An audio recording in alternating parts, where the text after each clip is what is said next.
Assalamualaikum warahmatullahi wabarakatuh. Halo, teman-teman dan pemirsa sekalian. Pada kali ini kita akan membahas terkait dengan apa yang dimaksud dengan cache, terutama cache yang ada di memori, bagaimana strukturnya, bagaimana prinsipnya, bagaimana cara kerjanya, apa saja yang bisa dilakukan oleh cache ataupun manfaat yang diberikan oleh cache. Nah, adapun pemaparan-pemaparan berikutnya akan disambung oleh rekan-rekan yang lain. Oke, di sini saya akan membacakan prinsip dari cache.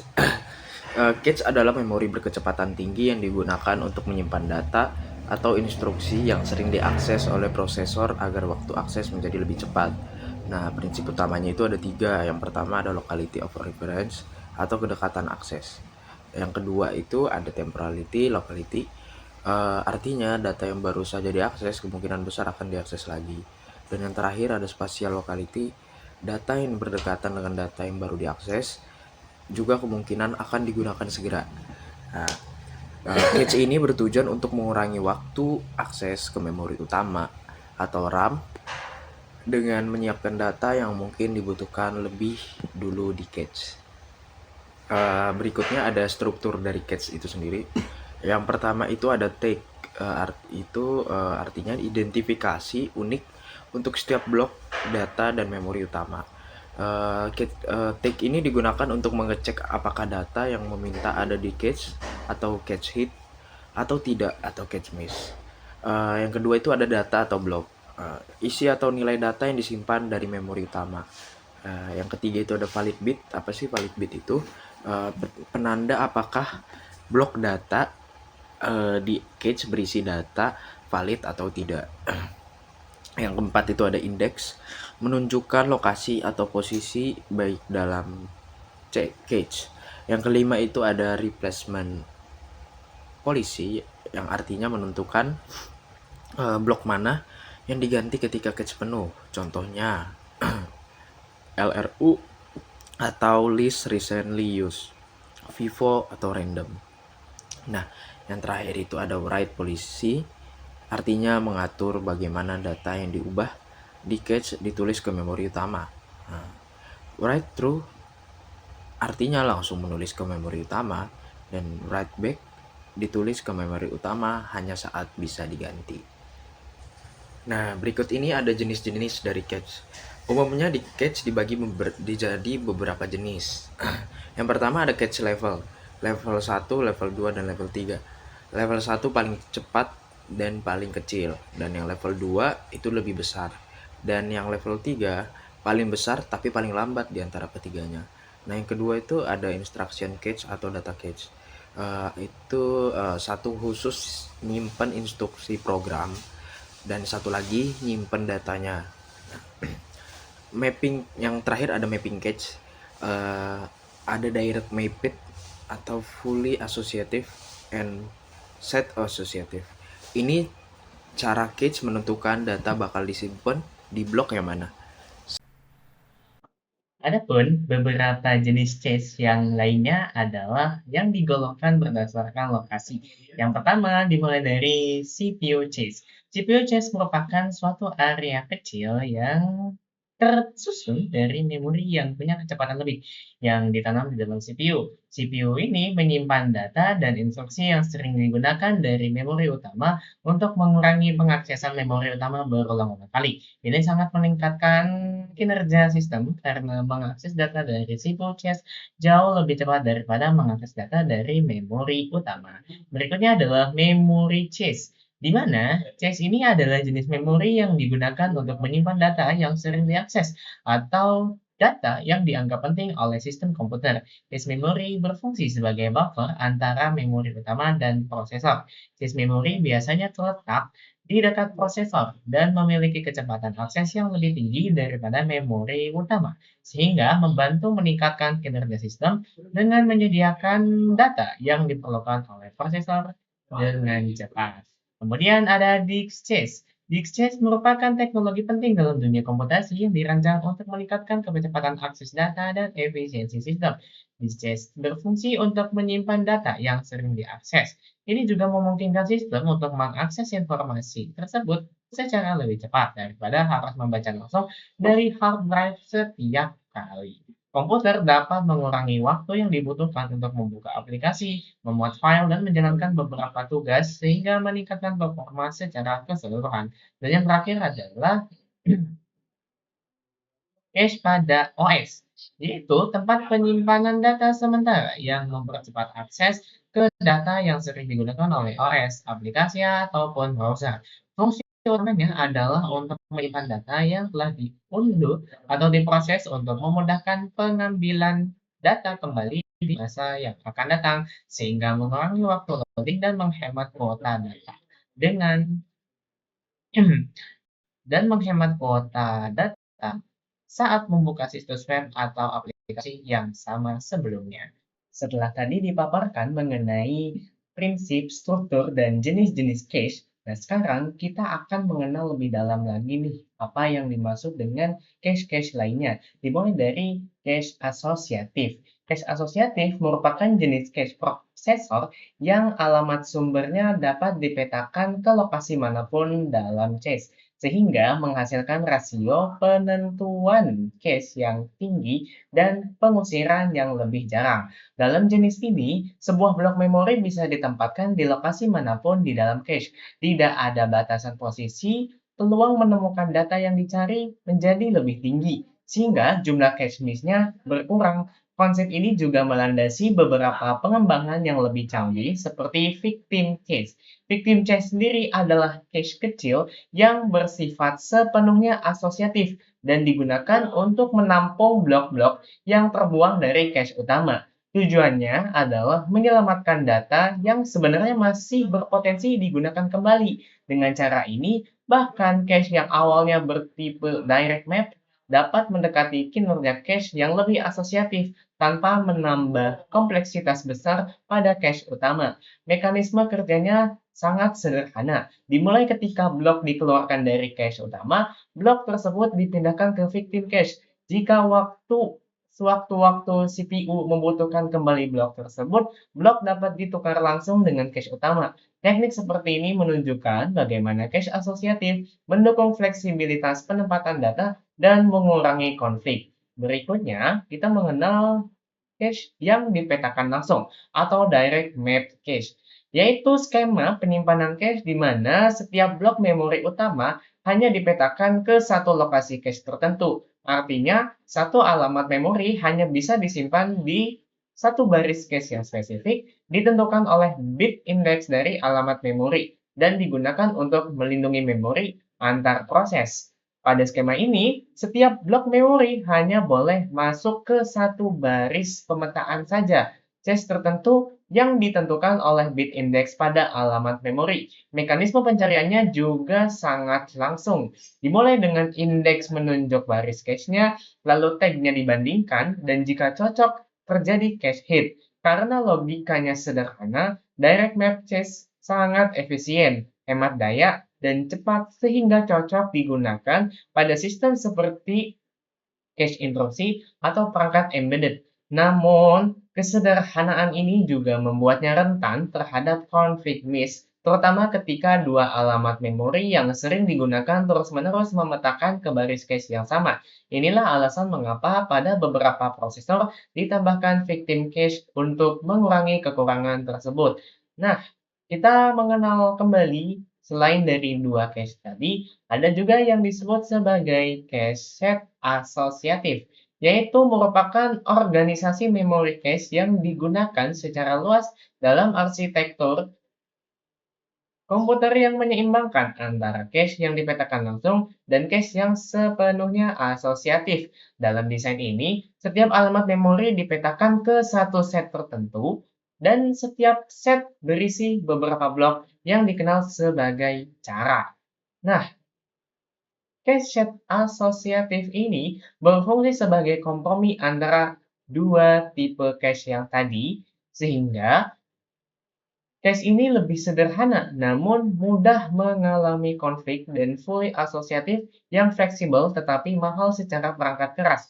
Pada cache set asosiatif, setiap alamat memori dipetakan ke satu set tertentu, dan setiap set memiliki beberapa cara atau ways yang dapat digunakan untuk menyimpan blok. Dengan adanya beberapa pilihan penyimpanan dalam satu set, risiko konflik menjadi lebih kecil dibandingkan dengan direct map, tetapi tetap lebih hemat dalam segi perangkat kerasnya dibanding fully associative yang harus membandingkan tag di seluruh cache. Untuk menentukan blok mana yang perlu diganti ketika set sudah penuh, cache jenis ini menggunakan kebijakan seperti LRU, FIFO, atau bahkan Tandem. Secara praktik, desain set asosiatif banyak digunakan pada prosesor modern karena menawarkan keseimbangan yang baik antara kinerja dan kompleksitas. Oke, untuk materi selanjutnya di sini saya akan membahas tentang cache yang dipetakan sektor. Nah, teman-teman harus tahulah sendiri, cache itu adalah memori kecil yang sangat cepat, yang tugasnya membantu CPU mendapatkan data lebih cepat gitu daripada harus menunggu dari RAM yang jauh lebih lambat. Dalam desain cache, ada satu pendekatan yang bernama sector mapped cache atau cache yang dipetakan sektor. Ide utamanya itu sederhana, yaitu satu blok cache yang biasanya berisi banyak data dipecah menjadi beberapa bagian kecil yang disebut dengan sektor.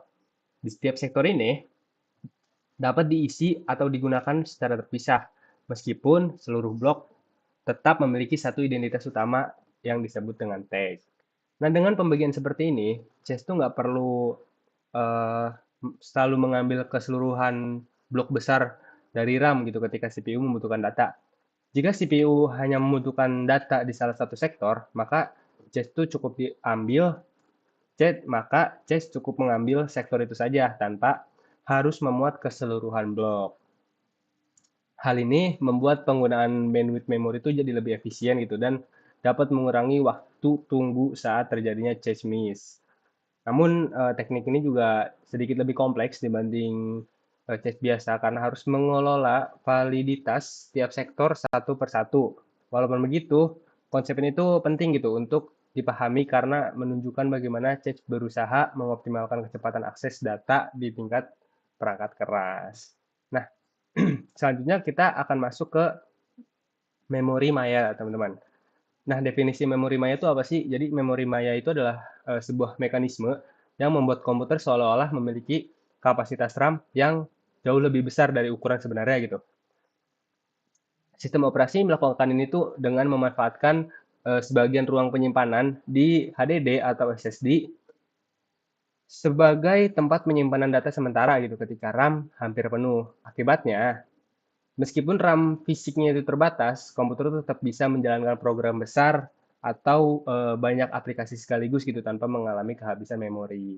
Nah, inti dari memori maya ini adalah bahwa program tuh tidak pernah berinteraksi langsung dengan alamat fisik RAM. Program hanya mengenal yang disebut dengan alamat virtual. Nah, alamat virtual ini kemudian diterjemahkan oleh sistem menjadi alamat fisik melalui struktur yang disebut page table.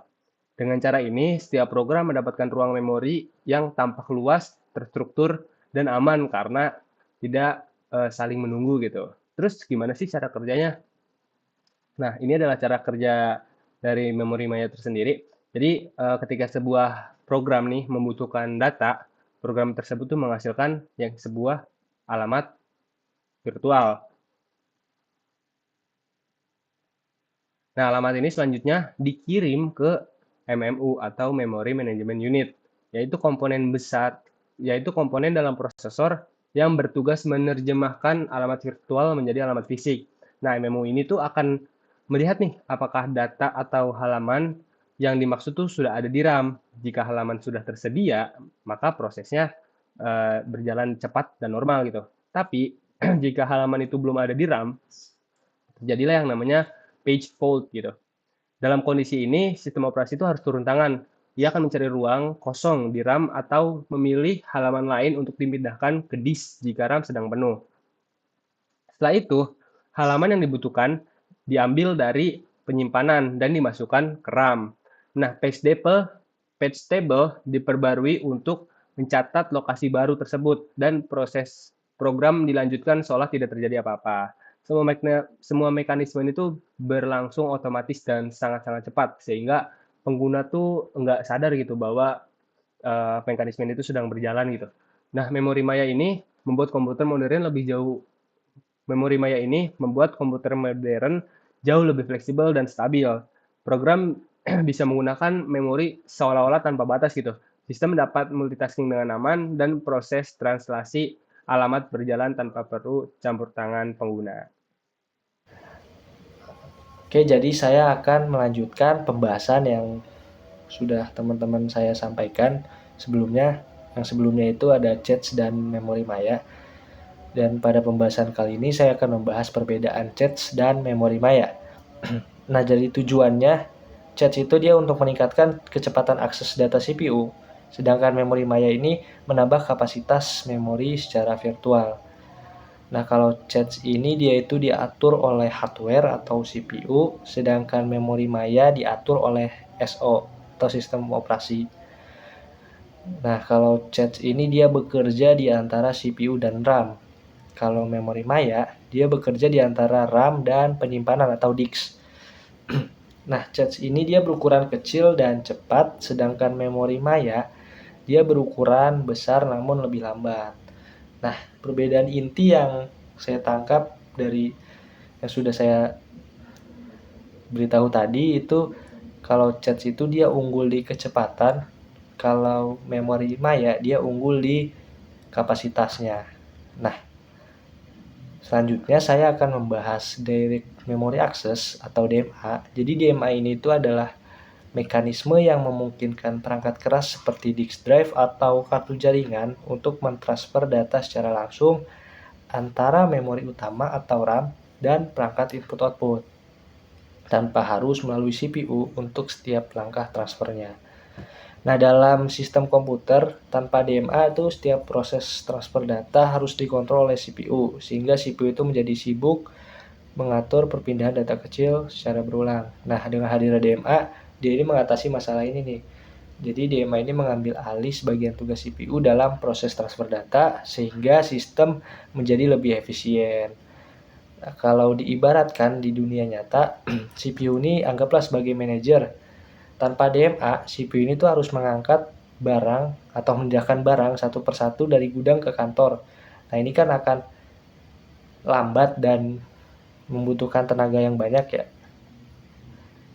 Membutuhkan waktu yang banyak, tidak efisien lah. Nah, tapi dengan adanya DMA, CPU ini tuh tinggal memberikan perintah, saya butuh file ini, lalu asisten khusus atau DMA controller ini akan melakukan tugas itu. Dia akan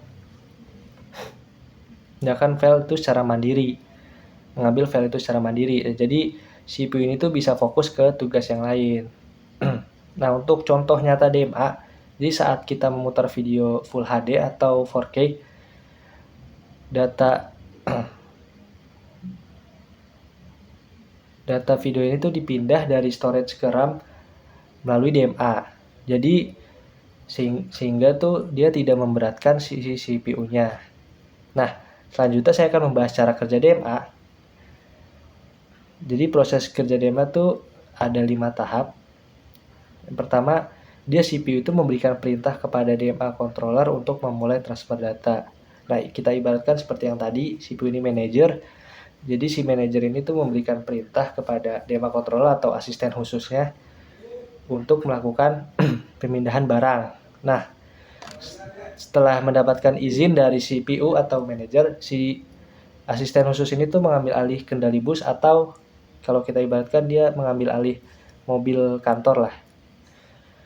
Mobil kantor untuk sementara waktu. Nah, lalu si asisten itu memindahkan data langsung antara memori dan perangkat I/O tanpa campur tangan CPU. Atau diibaratkan si asisten itu memindahkan barang langsung gitu tanpa campur tangan dari manajernya.